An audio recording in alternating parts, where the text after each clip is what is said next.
అదే RTV app వార్తల్ని క్షణాల్లో చదివే అవకాశం ఉంటుంది. ఒక న్యూస్ పేపర్, ఒక టెలివిజన్ ఛానల్ మీ చేతుల్లో ఎప్పుడూ ఉంటాయి.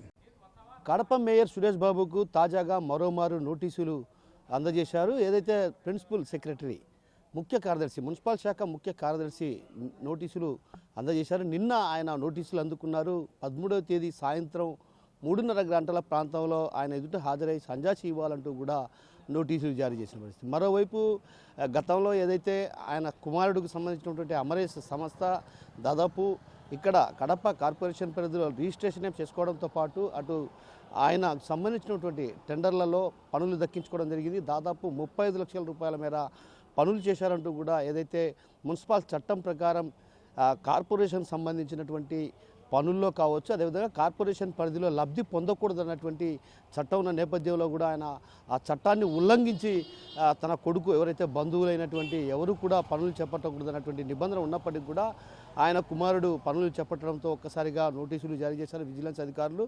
అయితే విజిలెన్స్ అధికారులు నోటీసు జారీ చేసిన నేపథ్యంలో కూడా ఆయన హైకోర్టును ఆశ్రయించారు. అయితే హైకోర్టులో కొంత ఊరట లభించినప్పటికీ ఏదైతే రాష్ట్ర ప్రభుత్వం సంజాయిషీ కోరింది, సంజాయిషీ ఇచ్చి ఆ తర్వాత కోర్టు మెట్లెక్కాలంటూ కూడా సూచనలు చేయడం జరిగింది. ఆ నేపథ్యంలోనే మరో 10 రోజుల పాటు ఆయన గడువు ఇచ్చింది. ఈ క్రమంలో ఒక్కసారిగా ఏదైతే రాష్ట్ర మున్సిపల్ శాఖ ప్రిన్సిపల్ సెక్రటరీ కూడా నిన్న నోటీసులు జారీ చేశారు. ఆ నోటీసులు కూడా అందుకున్నటువంటి నేపథ్యంలో కూడా 13వ తేదీ ఆయన ఏదైతే ప్రిన్సిపల్ సెక్రటరీ ఎదుట హాజరై ఆయనకు సంజాయిషీ ఇవ్వనున్నారు. అయితే ఈ క్రమంలో ఆయన సంజాయిషీకి సంతృప్తి పడితే మాత్రం ఖచ్చితంగా కొనసాగుతారు. అయితే ఈ వ్యవహారంలో ఏదైతే తన కుమారుడు రిజిస్ట్రేషన్ చేసుకున్న నేపథ్యంలో కూడా తనకు తెలియదు, అప్పుడు నేను అనారోగ్య పరిస్థితుల్లో ఉన్నా, అదేవిధంగా ఏదైనా అక్కడ రిజిస్ట్రేషన్ జరిగితే టెండర్లకు కావచ్చు, అదేవిధంగా కాంట్రాక్టు కూడా రిజిస్ట్రేషన్ చేసుకుంటే తనకు అధికారులు తెలియజేయాల్సినటువంటి ఆవశ్యకత ఉంది.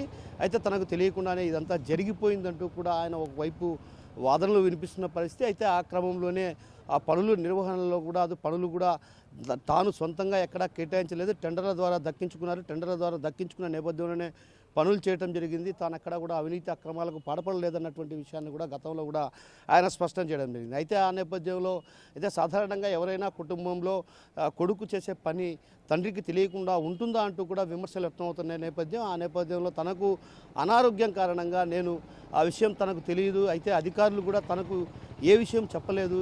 ఏదైతే రిజిస్ట్రేషన్కి సంబంధించి, కాంట్రాక్టుకి సంబంధించి, క్లాస్ 5కు సంబంధించి అక్కడ ఏదైతే రిజిస్ట్రేషన్ చేసుకోవాలి కార్పొరేషన్ పరిధిలో, అయితే కార్పొరేషన్ పరిధిలో రిజిస్ట్రేషన్ చేసుకుంటే మాత్రం ఖచ్చితంగా ఆ విషయాన్ని అటు మేయర్గా నాకు చెప్పాల్సినటువంటి బాధ్యత అధికారులపై ఉంది. అయితే అధికారులు తనకు చెప్పకపోవడం వల్లే ఈ తప్పిదం జరిగింది. అయితే తాను ఎక్కడా కూడా తప్పులు చేయలేదు, అవినీతికి పాల్పడలేదంటూ కూడా ఆయన చెప్తున్న పరిస్థితి. అయితే ఆ నేపథ్యంలో ఏదైతే మున్సిపల్ చట్టాన్ని ఉల్లంఘించారంటూ కూడా ఆయనకు నోటీసులు జారీ చేశారు. అయితే ఆ నోటీసులకు ఆయన సంజాయిషీ ఇవ్వాల్సి ఉండగా హైకోర్టును ఆశ్రయించారు. హైకోర్టును ఆశ్రయించినప్పుడు కూడా హైకోర్టులో మాత్రం 21 రోజులు గడువు ఇచ్చింది. ఏదైతే 21 రోజుల తర్వాత సంజాయిషీ ఇవ్వాలని చెప్పడం జరిగింది. అయితే తాజాగా మరోమారు ఆయన హైకోర్టు మెట్లెక్కడంతో ఒక్కసారిగా మరో 10 రోజులు గడువు ఇచ్చింది. అయితే ఈ క్రమంలో ఒక్కసారిగా ఏదైతే మున్సిపల్ శాఖకు సంబంధించినటువంటి ప్రిన్సిపల్ సెక్రటరీ నోటీసులు జారీ చేయడం ఓ రకంగా ఆయన పదవికి గండం తప్పదన్నటువంటి వాదనలు కూడా లేకపోలేదు. ఎందుకంటే రాష్ట్ర వ్యాప్తంగా పలు ప్రాంతాల్లో కూడా పలు చోట్ల కూడా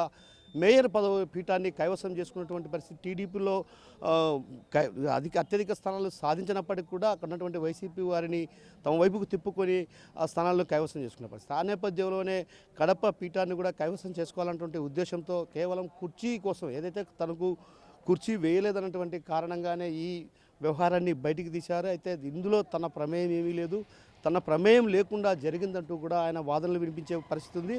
అయితే అవన్నీ కూడా మున్సిపల్ చట్టంలో పరిధిలోని చట్టాన్ని దృష్టిలో పెట్టుకొని ఖచ్చితంగా ఆయనపై వేటు వేసే అవకాశాలు లేకపోలేదు. ఎందుకంటే చట్టాన్ని ఉల్లంఘించారనే విషయం స్పష్టంగా కనిపిస్తున్నప్పటికీ కూడా అయితే తనకు సంబంధం లేదని ఒకవేళ ఆయన చెప్పినప్పటికీ కూడా అంతగా సంతృప్తికరంగా ఉండదు. కాబట్టి ఖచ్చితంగా ఆయనపై అనర్హత వేటు వేస్తారన్నటువంటి ప్రచారం కూడా జోరుగా సాగుతుంది. ఆ నేపథ్యంలోనే ఆయన హైకోర్టును ఆశ్రయించారు. అయితే రాష్ట్ర ప్రభుత్వానికి సంజాయిషీ ఇచ్చి ఆ తర్వాత కోర్టుకు రావాలంటూ కూడా హైకోర్టు సూచించింది. అయితే ఆ క్రమంలో ఆయన హైకోర్టు నుంచి కూడా కొంత ఊరట కూడా లభించే అవకాశాలు లేకపోలేదు. ఎందుకంటే చట్టంలో స్పష్టంగా పేర్కొనడం జరిగింది. ఏదైతే కార్పొరేషన్ పరిధిలో కావచ్చు, అదేవిధంగా మున్సిపల్ పరిధిలో ఎవరైతే కౌన్సిలర్లు కావచ్చు, అదేవిధంగా కార్పొరేటర్లు కావచ్చు, మేయర్లు కావచ్చు, ఎవరైనా సరే ఆ పరిధిలో లబ్ధి అంటే తన బంధువులకు, తన సమీప బంధువులకు ఎవరు కూడా లబ్ధి చేకూర్చే పనులు చేయకూడదు అన్నటువంటి నిబంధనలు ఉన్నాయి. ఆ నిబంధనలను అతిక్రమించారన్నటువంటి వాదనలు కూడా బలంగా వినిపిస్తున్నాయి.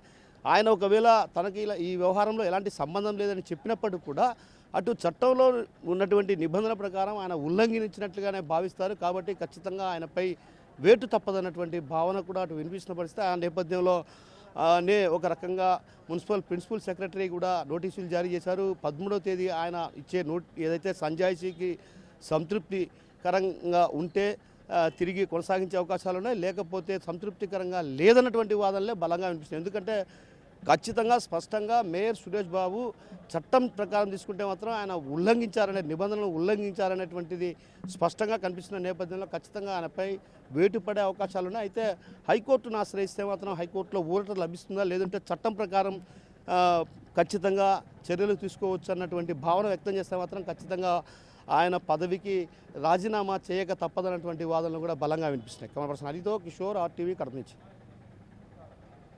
మరిన్ని వీడియోస్ కోసం ఛానల్ ని సబ్స్క్రైబ్ చేయండి. లేటెస్ట్ అప్డేట్స్ కోసం వాట్సాప్ ఛానల్ ని ఫాలో చేయండి. అండ్ లింక్ డిస్క్రిప్షన్ లో ఉంది.